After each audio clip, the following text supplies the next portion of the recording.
Hello, আসসালামু আলাইকুম। Habiba mobile solution চ্যানেলে আপনাদেরকে স্বাগতম। আজকে আমরা একটা নতুন টিউটোরিয়াল নিয়ে হাজির হয়েছি। সেটা হলো আপনারা যারা মোবাইল ব্যাংকিং করেন, যেমন বিকাশ, রকেট, শিওর ক্যাশ, নগদ যতগুলো আছে সবগুলাই আপনার আগে যে লেনদেনটা ছিল সেটা আজকের দিন থেকেই লেনদেনটা বৃদ্ধি করা হয়েছে। তো আগে যেটা ছিল সেটা না বলি, আর যে নতুন যে সীমানা যে বৃদ্ধি করা হলো সেটা কীরকম, সেটা হলো এরকম যে ক্যাশ ইন পার ডে আগে ছিল 2 বার, এখন হলো 5 বার, এবং আগে ছিল হলো 15,000 টাকা, এখন থেকে করতে পারবেন আপনি সর্বোচ্চ 30,000 টাকা ক্যাশ ইন করতে পারবেন 5 বারে। আর ক্যাশ ইন পার মান্থ করতে পারবেন আপনি 25 বারে প্রায় 2 লাখ টাকা।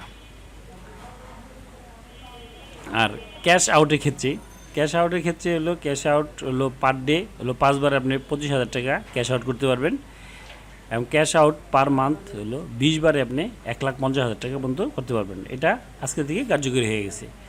তো বন্ধুরা, এটা এটা করার কারণ হলো, কারণ আগে একটা বিকাশ বা রকেট মানি লন্ডারিং করা হতো, সেই কারণে এটা এই এই বৃদ্ধি করার সিস্টেমটা বন্ধ করা ছিল। এবারে আজকে থেকে চালু হয়েছে। এখন থেকে আপনারা এই সুবিধা আপনারা পেয়ে থাকবেন। তো বন্ধুরা, আমার ভিডিওটা যদি ভালো লাগে অবশ্যই সাবস্ক্রাইব করবেন এবং বেল বাটন ক্লিক করতে ভুলবেন না। Thank you.